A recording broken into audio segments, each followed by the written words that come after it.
കൊച്ചി വാർത്താ ചാനലിലേക്ക് സ്വാഗതം. കൂടുതൽ വാർത്താ അറിയിപ്പുകൾക്കായി ചാനൽ സബ്സ്ക്രൈബ് ചെയ്യുക. ആഴ്ചകൾക്ക് ശേഷം വരാനിരിക്കുന്ന ലോക്സഭാ തിരഞ്ഞെടുപ്പിന് മുന്നോടിയായി കേരളത്തിലെ എല്ലാ മുന്നണി സ്ഥാനാർത്ഥികളും നാമനിർദ്ദേശ പത്രിക സമർപ്പിച്ചിരുന്നു.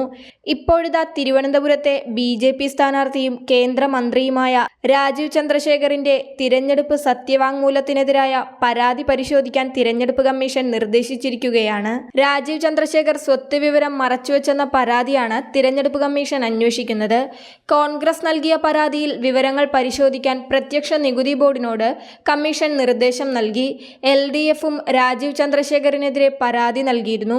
യഥാർത്ഥ സ്വത്തിന്റെ വിവരം മറച്ചുവെച്ചെന്ന ആരോപണമാണ് LDFും UDFും ഉയർത്തുന്നത്. ഇതിനെതിരെ സുപ്രീം കോടതി അഭിഭാഷകയും കോൺഗ്രസ് പ്രവർത്തകയുമായ അവനി ബെൻസലും തലസ്ഥാനത്തെ കോൺഗ്രസ് നേതൃത്വവും നേരത്തെ തിരഞ്ഞെടുപ്പ് കമ്മീഷന് പരാതി നൽകിയിരുന്നു. ഞായറാഴ്ച ഇടതുമുന്നണിയും പരാതിയുമായി കമ്മീഷനെ സമീപിക്കുകയുണ്ടായി. രാജ്യസഭാംഗമായിരുന്ന രാജീവ് ചന്ദ്രശേഖർ 2021-22 680 രൂപയും 2022-23 5,59,200 രൂപയുമാണ് നികുതി നൽകേണ്ട വരുമാനമായി കാണിച്ചിരിക്കുന്നത്. വിവിധ കമ്പനികളുള്ള രാജീവ് ജോലിയായി പറഞ്ഞിരിക്കുന്നത് സാമൂഹിക പ്രവർത്തനമാണെന്നാണ് തിരഞ്ഞെടുപ്പ് കമ്മീഷനുള്ള പരാതിയിൽ അവനിയും കോൺഗ്രസും ചൂണ്ടിക്കാട്ടിയത്. എന്നാൽ രാജീവിന്റെ പത്രിക വരണാധികാരി അംഗീകരിച്ചതിനാൽ ഇനി ഇടപെടാനാകില്ലെന്നായിരുന്നു തിരഞ്ഞെടുപ്പ് കമ്മീഷൻ ആദ്യം സ്വീകരിച്ച നിലപാട്.